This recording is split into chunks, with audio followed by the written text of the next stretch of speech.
¿Por qué falta Mateo 17:21 en la mayoría de las Biblias? ¿Qué pasaría si te dijera que a más de 500 millones de Biblias que existen hoy les falta un versículo en particular? ¿Cómo es posible? Esto sucedió a propósito. La Biblia es un libro de historia, pero no se parece a ningún otro libro de historia disponible en cualquier biblioteca pública. La historia de la Biblia comienza con la creación de la tierra y termina con el fin del mundo. Ningún otro libro de historia ha sido publicado que cubra una gama tan amplia de eventos en el planeta Tierra, en parte porque nadie estuvo presente al principio para presenciarlo y documentarlo. Por lo tanto, nadie puede escribir el comienzo de nuestro mundo con autoridad. ¿Alguna vez has estado leyendo la Biblia y has sentido que faltaba algo? Bueno, ¿qué pasaría si te dijera que el versículo Mateo 17:21 simplemente no está? Muchas Biblias modernas, así es, un versículo completo. ¿Qué está pasando aquí? Comencemos leyendo Mateo 17:21 de la versión Reina Valera. Pero este género no sale sino con oración y ayuno. Es un versículo que nos recuerda el poder de la disciplina espiritual, la oración y el ayuno juntos. Pero si abres la mayoría de las traducciones más nuevas, como la Nueva Versión Internacional, NBI, este versículo no se encuentra en ninguna parte. En cambio, es posible que veas una nota al pie que diga algo como: algunos manuscritos no incluyen este versículo. Y es entonces cuando comienzan a surgir las preguntas: ¿qué manuscritos? ¿Por qué algunas Biblias lo incluyen mientras otras lo dejan fuera? ¿Significa esto que no podemos confiar en la Biblia? Aquí es donde las cosas se ponen realmente interesantes. Para entender lo que está sucediendo, tenemos que mirar atrás en el tiempo, muy atrás. La Biblia no simplemente cayó del cielo como una sola pieza. Fue copiada a mano durante siglos. El Nuevo Testamento se basa en miles de manuscritos antiguos, pero aquí está el giro. No todos esos manuscritos son exactamente iguales. Algunos son más antiguos, otros son más completos y sí, algunos incluyen este versículo, mientras que otros no. Los eruditos llaman a estas diferencias variantes textuales. La mayoría de las veces, estas variantes son minúsculas, como una letra faltante o una palabra intercambiada. Pero a veces, hay versículos enteros en un manuscrito que faltan en otro. Acerquémonos a la década de 1500. La versión Reina Valera, una de las traducciones más apreciadas, se basó en un grupo de manuscritos griegos, conocidos colectivamente como el Textus Receptus. Estos manuscritos incluían Mateo 17:21. Pero avancemos rápidamente hasta el siglo XIX, cuando los eruditos descubrieron manuscritos más antiguos, como el Códice Sinaítico y el Códice Vaticano. Estos textos antiguos, que datan del siglo IV, no incluían el versículo. Ahora la pregunta es, ¿cuáles son más confiables, los manuscritos que incluyeron el versículo o los que no? Y aquí es donde se complica. Algunos creen que el versículo se agregó más tarde para enfatizar la importancia del ayuno. Otros argumentan que se omitió accidentalmente en los manuscritos más antiguos. Lo que está en juego es mucho, porque este versículo impacta directamente cómo abordamos la guerra espiritual. También es un tema serio, porque cubre la propia dirección de Jesús. Ayunar correctamente es un concepto profundamente arraigado en la disciplina espiritual. ¿Y quién mejor para enseñarnos que Jesús mismo? Jesús veía el ayuno no solo como un deber religioso, sino como algo mucho más profundo y significativo. Este versículo en particular fue en respuesta a una situación en la que los discípulos no podían expulsar a un demonio de un niño. Esta declaración de Jesús nos da una gran idea del significado del ayuno combinado con la oración. Los discípulos no pudieron expulsar al demonio, lo cual fue un poco impactante para ellos, ya que se les había dado la autoridad para realizar tales milagros. Cuando le preguntaron a Jesús por qué no podían expulsarlo, él señaló su falta de fe y luego mencionó el ayuno como una herramienta poderosa. Esto indica que algunas batallas espirituales requieren no solo fe y oración, sino también la fuerza adicional que proviene del ayuno. El versículo que falta en muchas Biblias sugiere que el ayuno puede brindar una claridad espiritual más profunda y una conexión con Dios. Es como cuando ayunas, estás apagando el ruido del mundo y sintonizándote con la frecuencia de Dios. ¿Alguna vez te has sentido desordenado por todas las distracciones a tu alrededor? El ayuno puede ser una forma de limpiar ese desorden, puede ser una forma de guerra espiritual. Piensa en lo que dice Mateo 17:21. Este género no sale sino con oración y ayuno. Jesús está hablando de expulsar demonios, de enfrentar las batallas espirituales en la vida. Ahora imagina que eres un creyente en la iglesia primitiva, copiando estos textos a mano. Tal vez el versículo no parecía necesario, porque la oración y el ayuno ya eran parte de la vida cotidiana. O tal vez, solo tal vez, Alguien pensó que era demasiado difícil de practicar y decidió dejarlo de lado. ¿No te interesaría saber si eso es cierto? Y este no es el único versículo que tiene este tema en particular. Por ejemplo, Mateo 9:20, Juan 5:4, Hechos 8:37. Tomemos como ejemplo Juan 5:4. En la versión Reina Valera se lee: porque un ángel del Señor descendía de vez en cuando al estanque y agitaba el agua. El que primero descendía quedaba sano de cualquier enfermedad que tuviera. Pero en la Nueva Versión Internacional, el texto salta directamente del versículo 3 al versículo 5. Antes de que entres en pánico, déjame asegurarte, esto no es una conspiración para reescribir la Biblia. En cambio, es parte de un esfuerzo increíble para descubrir lo que los escritores bíblicos escribieron originalmente. A lo largo de 1500 años, mientras la Biblia era copiada y recopiada, algunos escribas tomaban notas en los márgenes. Estas notas estaban destinadas a explicar pasajes confusos o a proporcionar detalles adicionales. Los eruditos modernos, que usan los manuscritos más antiguos disponibles, creen que estos versículos no eran parte de la Biblia original. Es por eso que las traducciones más nuevas los omiten o los colocan en notas al pie. Pero espera, ¿no significa esto que la Biblia ha sido alterada? ¿No deberíamos preocuparnos por la fiabilidad de las Escrituras? En absoluto. De hecho, esto nos muestra cuánto cuidado se ha puesto en preservar la palabra de Dios.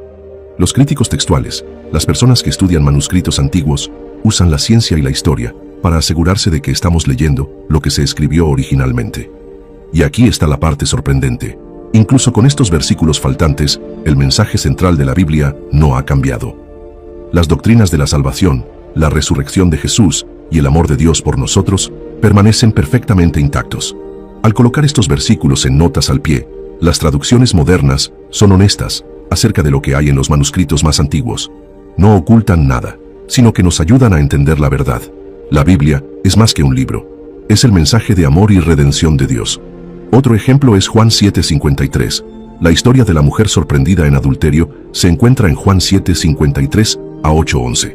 Esta parte de la Biblia, a veces llamada la perícopa de la adúltera, ha causado mucho debate a lo largo de los años. La gran pregunta es si es auténtica. ¿El apóstol Juan realmente escribió Juan 7:53 a 8:11? ¿O esta historia sobre la mujer perdonada por Jesús se agregó más tarde y no fue inspirada por Dios? El Textus Receptus incluye este pasaje, y la mayoría de los textos griegos también lo hacen. Es por eso que la versión King James de la Biblia, basada en el Textus Receptus, lo incluye como parte del Evangelio original de Juan. Es por eso que la versión Reina Valera de la Biblia, basada en el Textus Receptus, lo incluye como parte del Evangelio original de Juan. Pero las traducciones más nuevas de la Biblia, como la Nueva Versión Internacional y la English Standard Version, aún incluyen la historia, pero la ponen entre corchetes para mostrar que no creen que fuera parte del texto original. Esto se debe a que los manuscritos griegos más antiguos, que muchos creen que son los más confiables, no tienen esta historia sobre la mujer sorprendida en adulterio. Cuando miramos los manuscritos griegos, está bastante claro que la historia no era originalmente parte del Evangelio de Juan. Incluso en los manuscritos que incluyen la historia, ya sea en su totalidad o en parte, hay diferencias en dónde se coloca. Recuerdo haber hablado con un amigo que descubrió que este versículo faltaba en su Biblia. Estaba desconsolado y me preguntó, ¿esto significa que mi Biblia está incompleta? Pero antes de entrar en pánico, pongamos esto en perspectiva. El corazón del mensaje de la Biblia no ha cambiado. Ya sea que Mateo 17:21 esté allí o no, el llamado a la oración y al ayuno se hace eco en toda la Escritura. Jesús mismo ayunó en el desierto. Los apóstoles oraron fervientemente. La Biblia enseña constantemente estas prácticas. Así que no dejes que esto sacuda tu fe. En lugar de eso, deja que profundice tu hambre por la palabra de Dios. La Biblia es de vital importancia para la fe cristiana, ya que sirve como fuente de información acerca de Dios, quién es y lo que ha hecho por nosotros. Además, revela conocimientos sobre la humanidad, incluido nuestro carácter, historia y necesidades espirituales. La Biblia describe el plan de salvación de Dios, ofreciendo perdón y renovación para la humanidad en su estado pecaminoso. Delinea los estándares de Dios sobre lo correcto y lo incorrecto, y comunica su voluntad para sus creaciones. Ya que la fe cristiana tiene sus raíces en la esperanza en el futuro, la Biblia es indispensable para guiar nuestro camino hacia la eternidad. La importancia de la Biblia y sus revelaciones no se puede exagerar. Es un libro inusual, único e incomparable que se destaca por sí solo. Fue escrito por alrededor de 40 autores humanos durante un periodo de 1500 años, comenzando con Moisés en el siglo XV a.C. La Biblia fue escrita en dos idiomas principales, hebreo y griego, con algunas porciones del Antiguo Testamento en arameo. El grupo diverso de autores provino de diversos ámbitos de la vida, incluidos Moisés, Josué y profetas de renombre como Samuel, Isaías, Jeremías y Ezequiel. Esto hace de la Biblia una obra verdaderamente excepcional e incomparable. Los autores de la Biblia vinieron de diversos orígenes. Por ejemplo, hubo autores como David, que comenzó como pastor, pero luego se convirtió en el rey de Israel. Como rey, David escribió muchos de los salmos, proporcionando un rico trasfondo poético para las verdades bíblicas. Otros escritores eran agricultores, guerreros o pescadores. A pesar de sus diferentes orígenes, todo contribuyó a la Biblia. La Biblia en sí es única, ya que contiene una amplia gama de contenido que incluye leyes morales y políticas, historia, poesía, profecía y cartas, pero mantiene la continuidad desde Génesis hasta Apocalipsis. En la fe cristiana, la unidad de la Biblia, en medio de su diversidad, se atribuye a la obra del Espíritu Santo, más que a los autores humanos. La dificultad de producir un libro como la Biblia es evidente si se considera que fue escrita por 40 autores diferentes en un lapso de 1500 años. Incluso con acceso a toda la literatura del mundo, sería imposible crear una segunda Biblia idéntica a la original. La Biblia es vista como una producción sobrenatural, distinta de otras obras, y presenta una representación consistente de Dios y el mundo. Mientras que algunos de los escritores pudieron haber tenido acceso a otros manuscritos que contienen información histórica, la Biblia no es simplemente una copia de esos libros. En lugar de eso, los autores seleccionaron e incluyeron lo que creyeron que era verdad, lo que resultó en un relato nuevo, único y autorizado de la verdad de Dios. La Biblia es un libro sobrenatural. Sería imposible explicar su origen por cualquier otro medio. Su afirmación de ser un libro sobrenatural está respaldada por los hechos presentados en su contenido. Indica que es de origen sobrenatural porque contiene revelaciones más allá del conocimiento humano. También proporciona la perspectiva de Dios sobre la actividad humana y la historia, que solo podría conocerse a través de la revelación divina. La Biblia no es solo sobrenatural en su origen, sino también en su verdad. Trata temas como la salvación, el perdón, la justicia, la restauración espiritual y la esperanza para la eternidad. El alcance del Apocalipsis se extiende desde la eternidad pasada hasta la eternidad futura, lo que obviamente requiere revelación divina. La Biblia es mucho más que un libro, es una guía divina para nuestras vidas, una fuente de esperanza y verdad eterna. Cada palabra, cada enseñanza y cada historia está diseñada para acercarnos más a Dios y ayudarnos a vivir de acuerdo con su propósito. Si este video te ha ayudado a entender más sobre la palabra de Dios y la riqueza de su mensaje, no olvides suscribirte al canal. Aquí exploramos las Escrituras de manera profunda, resolvemos dudas y buscamos fortalecer nuestra fe juntos. Activa la campanita para que no te pierdas nuestros próximos videos, comparte este mensaje con alguien que también quiera aprender más sobre la Biblia y déjanos un comentario con tus preguntas o reflexiones. Estamos aquí para crecer en el conocimiento y amor por Dios como una comunidad. Gracias por acompañarnos, que Dios te bendiga abundantemente y recuerda, la verdad de la palabra de Dios nunca cambia.